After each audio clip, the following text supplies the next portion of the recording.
So 1 week ago, Call of Duty World War II launched to the entire world, and since then, players have been either loving it or been frustrated with the game because of how many issues and bugs there were upon launch. Now, while I'm not expecting these things to last all that long, it is something that was a relevant issue and a relevant topic of discussion. But as of last night, late last night and into the morning, there was a patch that went out, the first title update for Call of Duty World War II, save that day one update that everybody was forced to get as well too. So this is the first one after that launch that we end up getting and seeing some major things being addressed in those patch notes. So while you guys may or may not have this already, depending on if you logged on since then, this is something in which we got a lot of different changes to the game and some things that hopefully will be pushing this in the right direction in the next couple of days, weeks, and months leading forward into the lifespan of this game. So that said, while there are a lot of things that were detailed in the patch notes, there are only a few things that I think are definitely worth noting and mentioning. Other things are more so things you'd have to actually really heavily look for to end up being able to see any sort of difference whatsoever. So in this one, we're going to be taking a look at the 8 things you absolutely need to know out of this patch that has come to Call of Duty World War II in the last 12 to 24 hours, depending on when you watch this video. So with that said, let's jump in with the good. Let's start out with the things that address the issues and therefore fix a lot of what we were hopefully wanting to see changed. Firstly, one of the first points that these patch notes addresses is the deranking issues. Now, for those of you guys that may or may not have experienced this, this was actually a direct result of going into custom games and then going back into the public servers as well. So essentially, if you went into a custom game at any point in time, you ran the risk within the first couple of days of being deranked and having your stats reset. Now, for what reason, there's not really any idea just yet. My guess is maybe the communication with the server and the anti-cheat systems thought that you were on an unranked and unrecognized server itself, so because it is connected with headquarters in the way that it's online still, that's something that it might have thrown the mix off a little bit. I'm not sure though, I'm no expert in this, and that's just a guess that I have based off of what I've heard. But nonetheless, these deranking issues have been fixed and adjusted, and it's something that you should no longer have these issues. If you're scared to go into custom games for fear of being deranked, you should not have an issue whatsoever. Now, as for this making up for levels that people may have lost, I have not heard anything on that, which is kind of a bummer and kind of upsets me a little bit as well too, because people got some progression done that really could help them out if they had those ranks back. But I guess we'll see in time. I haven't heard any details on that. But the second thing you want to know is that loading menus should not be a half-hour dilemma anymore. That's another big thing that a lot of people were having issues with on launch of World War II, is that they were just sitting at loading menus, and though there were some server issues in terms of not being able to connect, basically just the entirety loading menu to get to the point where you say, hey, I want to go online, that really took a long time as well too. So people were having issues with that. That is now fixed and should not be a thing. Which leads me then to the next change that has been adjusted here, and that is one of our favorite things, your friendly neighborhood espionage basic training. Now, this was something that was a huge irritant for everybody in the community. It was a basic training that was default on launch, and it was something that you have access to it at level 1, whether prestige or not, you have access to it right away, and it painted any enemies that you gave damage to for 10 seconds on the minimap. So essentially, you had a VSAT if your entire team was running this, and it was something that just was way too powerful, and I totally agree with that, and it's something that now it's been nerfed and no longer lasts 10 seconds, and it only paints bullet damage. No other types of damage, only bullet damage, so you have to actually shoot and connect with that enemy. Now, 10 seconds was mad long. That's now been something which dropped down to 6 seconds, and though it's a drastic reduction, I'm not sure if that's enough. I personally would like to see this go a little bit further. 6 seconds is still a long time for an entire enemy team to swarm you when they see you pop up on that minimap. Maybe 3 seconds would be fine. That's just my personal thoughts here on this. Maybe you guys agree, disagree, maybe you think it was fine. That's totally up to you guys. I don't want to take away from any of your thoughts and opinions, but it's something where I just still think that 6 seconds might be still kind of problematic for some players that run into contact with this. Now, the next big thing up on this deals a little bit with snipers, and this more so specifically dealing with quickscoping.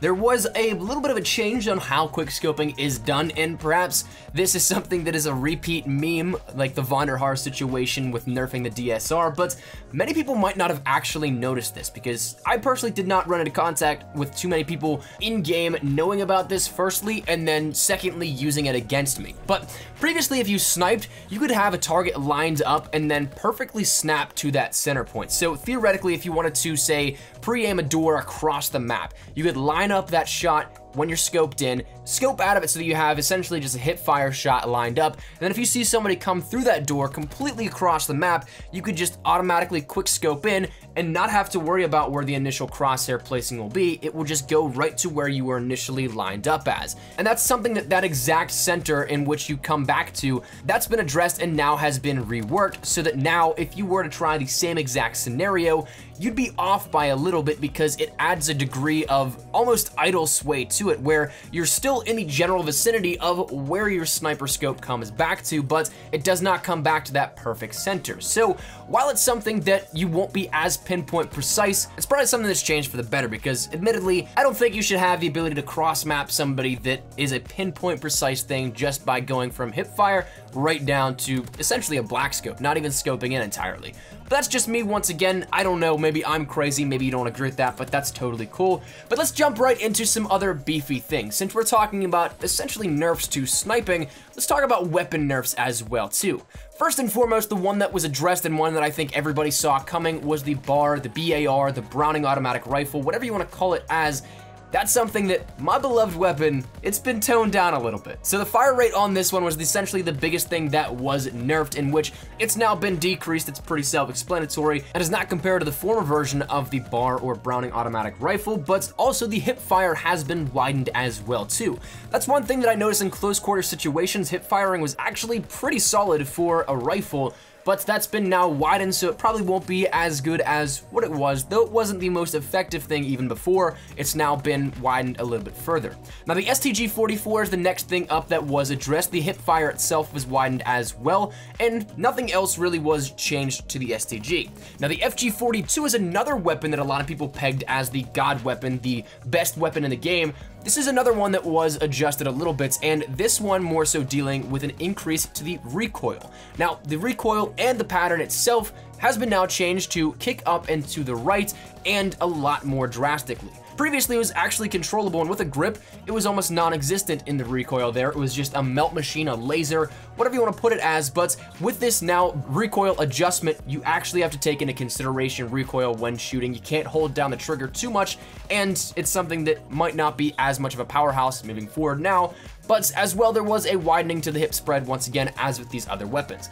Now, the machine pistol was actually nerfed as well too, which I hadn't really come in contact with too many people running that, but it has a smaller damage range now than it did before. Now, as for buffs, there are a few that were buffed, 3 in particular. This first one dealing with a toggle action shotgun. For those of you guys that are trying to get diamond weapons, you know that shotguns are dealing with one shot, one kills, and some of these previously were only available in hardcore mode, and that is pertaining more so to the toggle action shotgun. For some reason, though it's a shotgun, its one shot kill range was almost non-existent, so you had to pretty much be right on top of somebody and then get a headshot for it to count in core, unless you wanted to go into hardcore and grind out these camo challenges, which is never a bad option. It's just not for everybody. Some people just do not prefer hardcore. But the toggle action did get a little bit of a buff that made the one-shot range a little more manageable, though you still have to be very close quarters with and almost on top of somebody to get the one shot. It's now been adjusted so that it is possible in core, just a little bit tough still. But nonetheless, that moves us into the second one, and that is the Bren. This one now has a higher damage per shot, and from some testing that I've seen,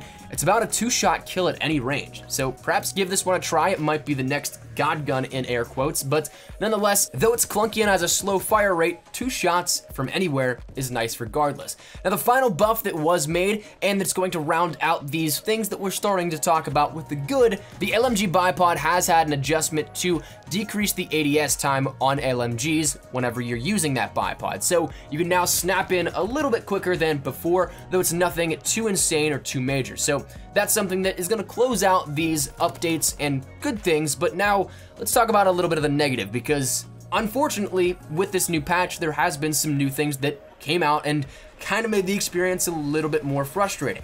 Firstly, matchmaking at the very moment, and as of recording this, is a little bit broken.